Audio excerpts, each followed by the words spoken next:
Y para profundizar en este tema, en el impacto que ha tenido la política de la guerra contra el narcotráfico o las autodefensas en Michoacán y ahora este plan para Michoacán, nos acompaña nuestro compañero experto en seguridad pública, Rodrigo Cornejo. Buenas tardes, Rodrigo, ¿cómo estás?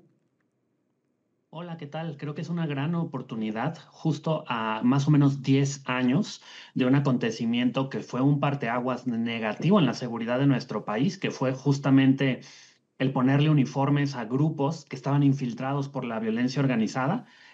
Partir de este diagnóstico que hace la presidenta de que no nada más no hay que volver a esas políticas que no garantizaron seguridad para nadie, sino más bien violencia, cómo poder hacer justo lo opuesto, ¿no? Partir de la base social y económica para que de ahí se pueda construir una seguridad y una paz duradera, que es lo que busca este gobierno, con una intervención que es muy distinta a la que recordamos.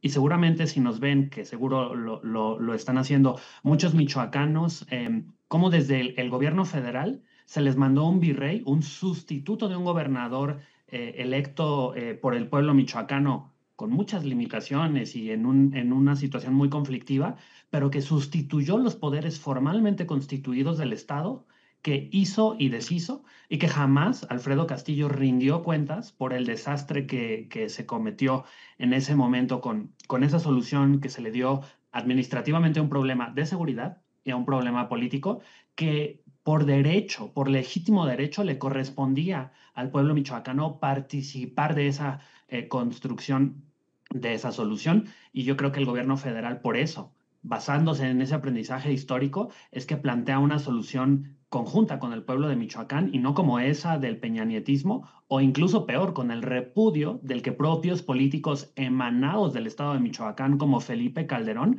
pues pretendieron dar una solución violenta y criminal a un problema de seguridad y que pues con creces yo creo que muchos michoacanos tienen este mismo diagnóstico. Esa vuelta al pasado no debe darse, ¿no? Yo creo que ese es el mensaje que el gobierno procura mandar para dar una salida muy distinta ahora a 10 años de la fallida formalización e integración en el Estado mexicano de estas autodefensas que pues causaron un gran problema para la gente. Rodrigo, me parece que corremos el riesgo de que se vuelva un meme, ¿no? Ya de repente en redes sociales es un meme culpar a Calderón o culpar a Peña por lo que sucede en el país, pero realmente tuvo un impacto tanto la política de la guerra contra el narcotráfico como las autodefensas, el hecho de que prácticamente no hace responsable al Estado, el Estado se hace a un lado en el crimen y va generando esta ausencia de Estado en el Estado de Michoacán, que es gran parte de lo que vemos. ¿Nos ayudas a entender cómo la guerra contra el narcotráfico y las autodefensas generaron ese vacío de Estado? Sí, por supuesto. Todo esto tiene que ver con una base que es social y económica. El estado de Michoacán es tremendamente rico en recursos naturales, tiene una cultura ancestral, tiene muchísimo que ofrecer y hasta antes de que se inaugurara esta etapa del combate del calderonato contra el narcotráfico, era un atractivo casi inigualable en la costa del Pacífico mexicano. Partimos del diagnóstico que cuando se empezó a renunciar a que hubiera oportunidades económicas igualitarias o más igualitarias para los michoacanos en la producción agrícola, en el empleo formal y con esta política que prefería sicarios a salarios, de deprimir el salario, eso pasó en el Foxiato, en el Calderonato y durante el peñanietismo. Todos esos presidentes, a través de su política salarial, cancelaron las oportunidades igualitarias para todo el pueblo de México. Y en un estado de la República que tiene una importancia agrícola e incluso de exportaciones, desde el puerto de Lázaro Cárdenas tan grande, al cancelarle la participación en la economía formal a un grupo tan grande de jóvenes y de hombres y mujeres, pues los orillaron a que tuvieran que tomar la última alternativa, es decir, armarse a sí mismos para defender la base productiva y la base social de pueblos y comunidades. Y durante mucho tiempo ese clamor de justicia fue el que constituyó esas autodefensas. Pero es evidente y es ingenuo proponer una solución similar cuando ya se vio que armar a civiles indiscriminadamente lo único que hace es que propaga estas dinámicas, es decir, el más poderoso, el que ya está armado o mejor armado, pues claro que no va a respetar la ley. Uno no puede pensar que equiparando estos grupos de la violencia organizada con grupos de ciudadanos que desean defender su modo de vivir, pues va a haber una solución pacífica. Por eso se propone, no nada más esta política salarial que te digo, sino una solución radical con educación y con salud para darle salida a los problemas que el pueblo de Michoacán y que el pueblo de México tienen en la búsqueda de oportunidades. Sin eso no tenemos nada y yo creo que sí, aunque suene muy evidente, creo que se puede olvidar, los panistas lo han olvidado. Incluso Felipe Calderón, que vive vicariamente, políticamente a través de su esposa, parece que lo ha olvidado, pero no podemos empezar con la respuesta armada ante un problema que no es exclusivamente de las armas, y mucho menos, de nuevo, cederle toda la influencia de la solución a un país que todavía nos debe mucho en términos de evitar el tráfico de armas, y pues con ello nos referimos a Estados Unidos, ¿no? Ahora, el Plan Michoacán por la Paz, de repente, pues yo me imagino la gente en Michoacán, cansada de todos estos sexenios, pues espera como una respuesta, pues mágica o sorprendente, ¿no? Pero me parece que el plan por Michoacán contiene los elementos que debe contener un plan para tratar de pacificar un estado con tantos años en esta espiral. ¿Cuál es tu opinión del plan? ¿Cuáles son sus fortalezas y qué debemos esperar de este plan? ¿Cómo participar de este plan?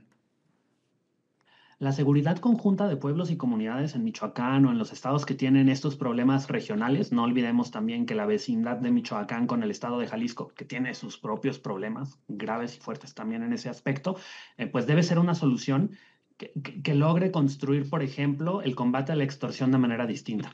Claro. Los resultados que hemos visto, a pesar de estos dos acontecimientos, estos atentados de alto perfil que buscan disuadir la denuncia, son una comprobación muy fuerte y terrible de que, evidentemente, entre más ciudadanos y ciudadanas empiecen a colaborar dando información a la autoridad para intervenir estas redes de extorsión, mayores éxitos habrá.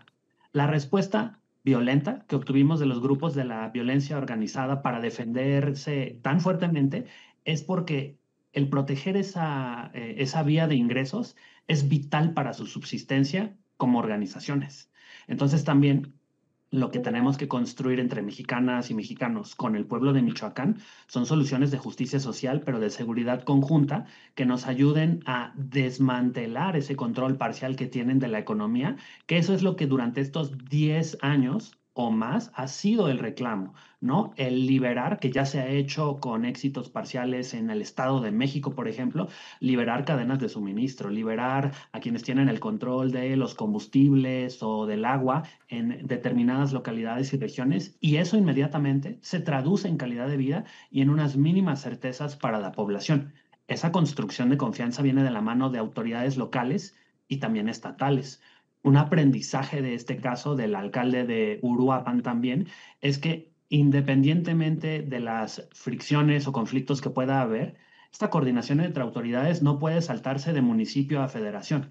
Si no está bien articulada la política de seguridad pública, no podemos hablar de una política eficiente y creo que es por eso que la presidenta, desde el gobierno federal, convoca a todos los niveles de gobierno. El no haberlo hecho eficazmente desde la alcaldía de Uruapan puso en riesgo al propio alcalde y tuvo unos efectos muy nefastos que creo que todos debemos condenar. Nadie queremos que se llegue ahí, pero por más que el Estado procure dar cierta seguridad, se tiene que articular la política de seguridad con todos y todas. No puede ser un grito en el desierto como lo fue el nefasto Calderonato. Rodrigo Cornejo, muchísimas gracias. No sé si te gustaría agregar algo más en 30 segunditos que nos quedan. Sí, por supuesto. Me parece que muchas personas están justificadamente dolidas por este atentado y por supuesto que deben estarlo.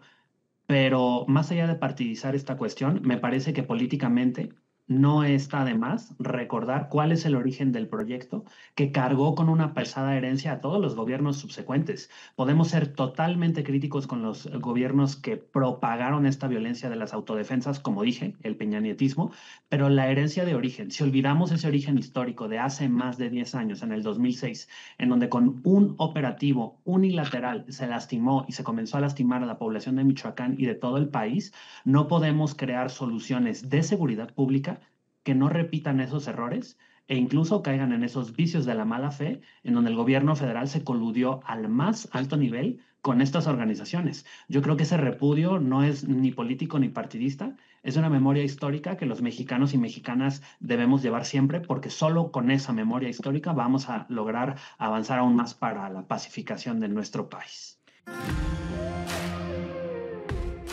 SPR Informa. Tus causas son noticia.